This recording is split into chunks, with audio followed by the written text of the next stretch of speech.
Dago, gracias por aceptar esta entrevista. No, gracias a ustedes. ¿Cómo le fue con La Verdad sobre la Verdad? Usted obviamente su experiencia en audiovisual es vastísima, pero es la primera vez que hace una novela un poco en el formato más clásico de novela narrativa. ¿Cómo le fue? Yo creo que me fue bien, creo que fue una experiencia reveladora, creo que aprendí mucho, creo que descubrí mucho, creo que fue también un cambio radical en las dinámicas de trabajo. Entonces siempre que uno se asoma a una experiencia nueva, pues es placentero, se aprende mucho, se sufre un poco, pero en términos generales ha sido una gran experiencia. Aquí hay traiciones, ¿no? Una infidelidad, un accidente aéreo como una cosa supremamente trágica desde el punto de vista de la tragedia. Eso tal vez es una de las cosas de la vida contemporánea más trágicas. Y otros asuntos, pensaba uno, ¿esos son como los grandes temas para tejer historias, Dago? ¿O cuál es un poco esa línea que los contadores de historias buscan? Mejor dicho, se la voy a concretar porque fui un poco enredado. ¿Qué no le puede faltar a una gran historia de estos elementos? Yo creo que una gran historia o a una historia, y sobre todo hoy que tengo claro el tema de una aproximación a la literatura, creo que siempre hay que tener un gran tema. Yo creo que hay las anécdotas, las acciones, los conflictos son válidos en la medida en que sirvan para que se hable de un gran tema y ojalá un tema pertinente, ¿no? Entonces creo que en este caso, claro, hay una anécdota, hay un avión que se pierde, hay unos personajes que de una u otra forma empiezan a fabricar sus propias versiones sobre el accidente, todos con su agenda detrás, todos con su interés detrás, pero el gran tema que encontramos para la novela era la verdad y lo que está sucediendo con el concepto de verdad contemporáneamente, que creo que es una de las crisis más grandes que está viviendo la cultura, la política, el periodismo, la educación. Entonces, cuando se encuentra un tema pertinente del cual se pueda hablar y al cual pueda ponerse las demás herramientas narrativas, ponerse al servicio de ese tema, yo creo que se tiene como un buen material, se tiene un buen punto de partida. Eso explica un poco la periodista, el religioso y el político. Ahí están como los ejes de la verdad. Se me ocurre oyendo el Y la autoridad, ¿no? Y la autoridad del policía. Hoy en día se habla mucho de las narrativas, ¿no? De la importancia de las narrativas. Y si hay 4 narrativas que en el mundo contemporáneo están marcando la agenda pública, pues son la narrativa del poder, la narrativa del periodismo de los medios, la narrativa de la política y la narrativa de los medios entonces, y del pensamiento religioso. Entonces se trató como de convocar a estas 4 narrativas alrededor de un evento extraordinario que es la desaparición de un avión y luego su aparición sin pasajeros, en fin, para poder como hablar de cómo cada una de estas instancias construyen sus verdades.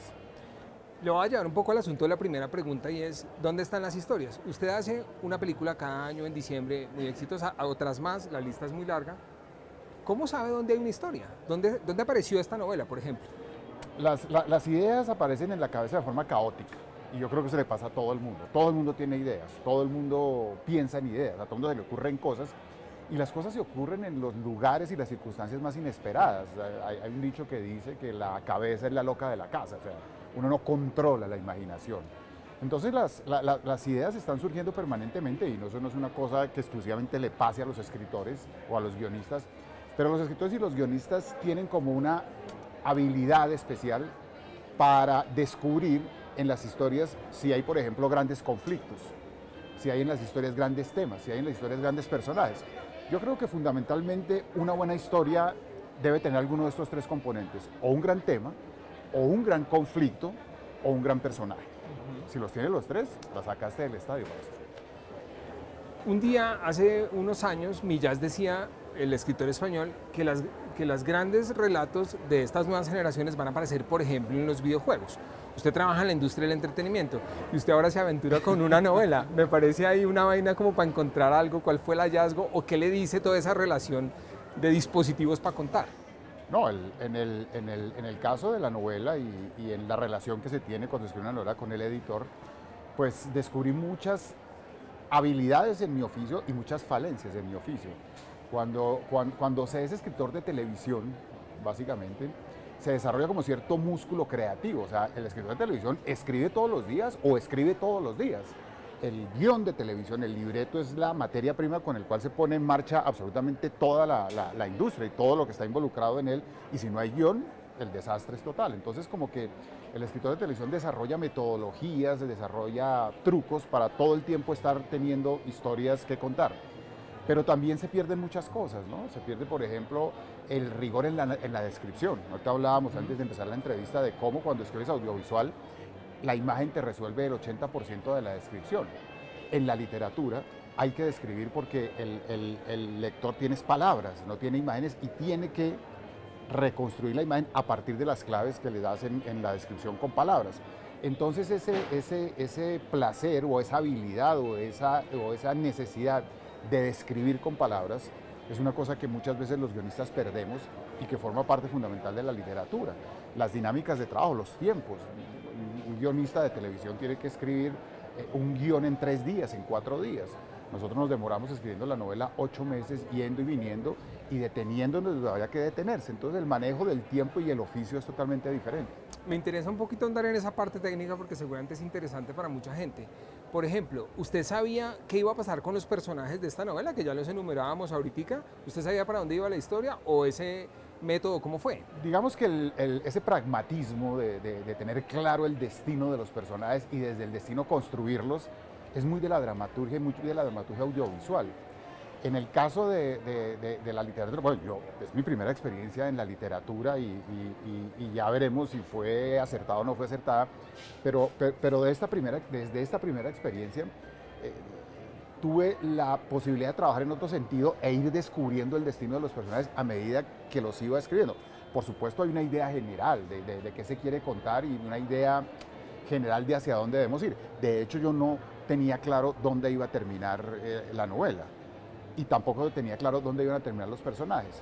Y sí fue, ellos mismos o en la misma escritura fueron como construyendo sus propios derroteros, sus propias relaciones. Y creo que eso es algo, o debe ser, porque como te digo, es la primera experiencia que tengo, algo muy de la literatura y muy poco común en la dramaturgia, donde el pragmatismo es absoluto. La construcción del personaje aquí es bien, digamos, bien poderosa. Hay unas caracterizaciones fuertes, los diálogos y demás. ¿Eso tal vez fue lo más fácil para ustedes desde el punto de vista narrativo por venir de donde viene? Sí, yo creo, hay muy poco diálogo, pero bueno, el diálogo, pues,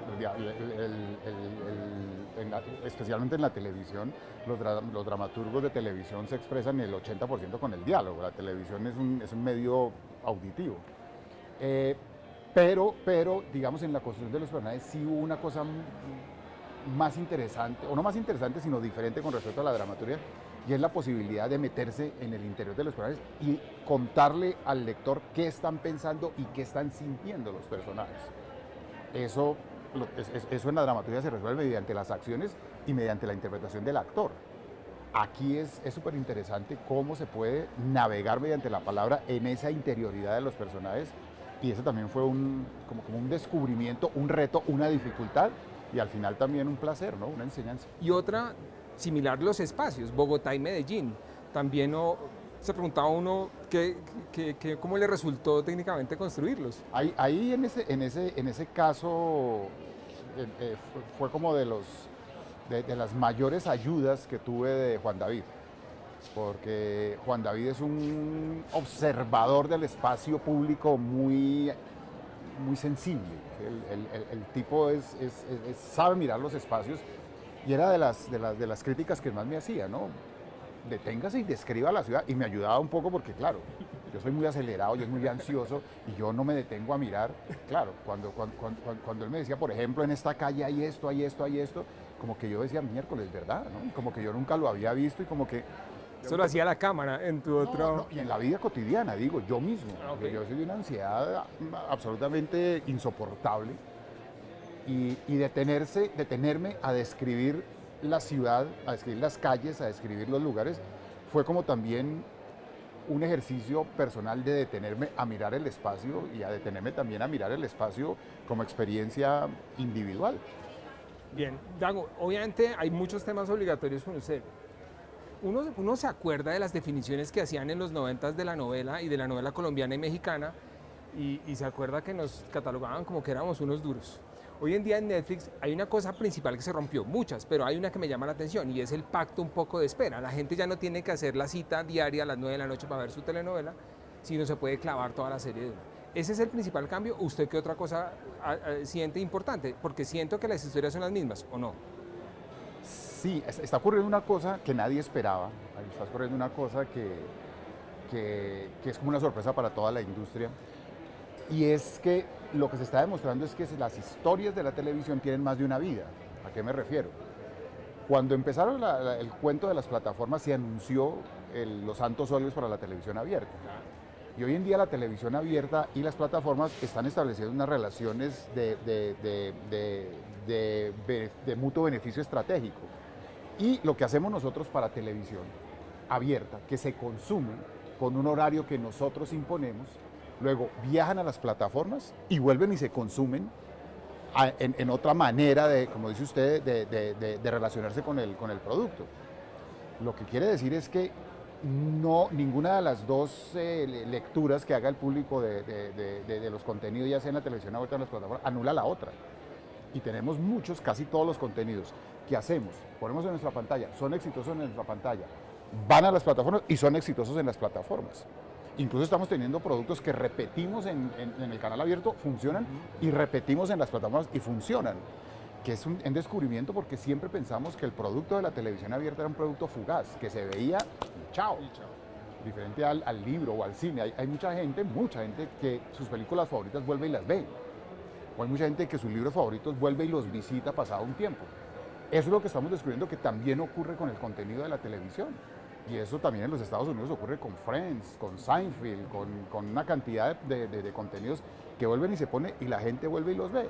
Entonces es como el gran descubrimiento de lo que está ocurriendo, que los contenidos de la televisión no se agotan en un solo ejercicio de lectura, sino que tienen varias vidas, no solamente sincrónicamente, no solamente en las plataformas de televisión abierta, televisión de cable o televisión de streaming, sino también en el tiempo. Se pueden ver aquí 5 años, 10 años después y la gente parece que los disfruta otra vez de la misma manera. Hacer esas definiciones tan INRI como la que usted me decía ahorita de la televisión y la que le hicieron a los periódicos con el internet es jodidísimo, pero ¿para dónde va esto? ¿Usted qué percibe? Usted que está es un líder en este mundo audiovisual, ¿esto para dónde va? ¿Usted qué prevé en el futuro? ¿De la industria audiovisual? Sí. Yo creo que definitivamente van a, no sé si a dividirse, pero los públicos van a ir definiéndose por ejercicios de recepción de contenido. ¿A qué me refiero? El público adulto va a seguir consumiendo los contenidos en la televisión abierta.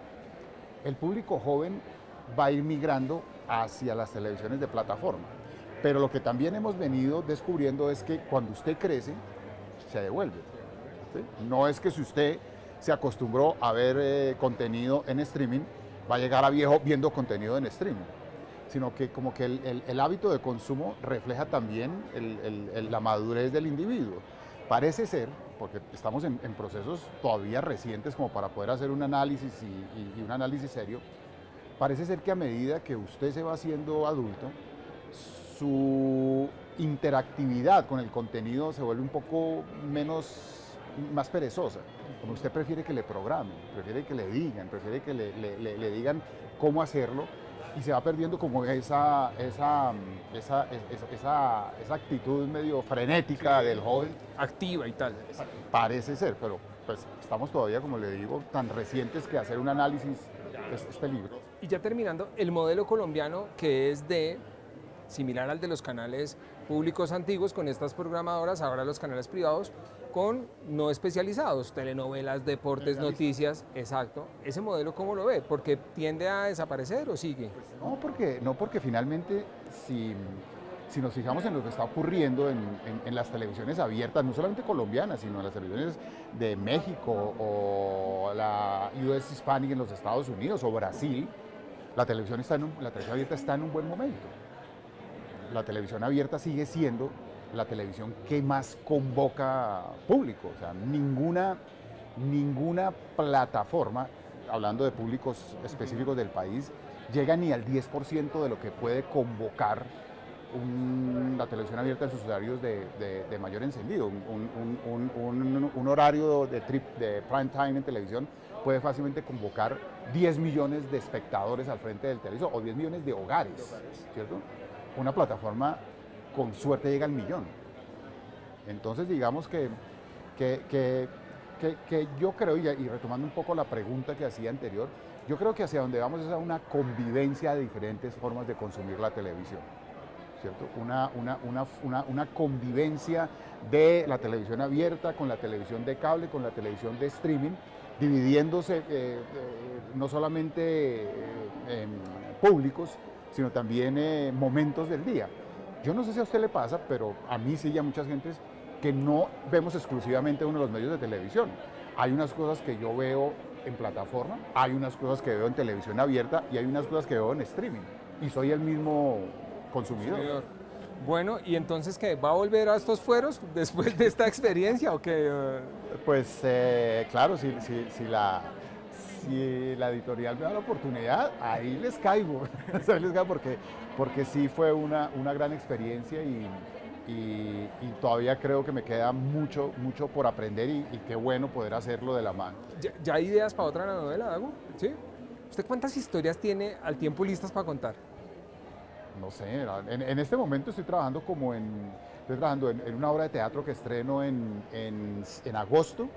Estoy trabajando en una película, estoy trabajando en una serie para una plataforma y estoy trabajando en otro... En otro libro. Dago, muchas gracias por este ratico y por esta charla. Muchas gracias.